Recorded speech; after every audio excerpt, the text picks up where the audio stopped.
भोजपुरी के सुपरस्टार प्रमोद प्रेमी जी का कल एक देवी सॉन्ग रिलीज होने वाला है। बहुत ही धमाकेदार सॉन्ग है, हाई लेवल का सॉन्ग है।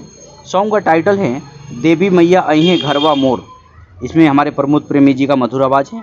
इस गाने का राइटर शैलेश राज यादव जी, म्यूजिक से सजाया है आर्या शर्मा जी ने। यह सॉन्ग कल सुबह सृष्टि म्यूजिक से 5:15 में रिलीज कर दिया जाएगा।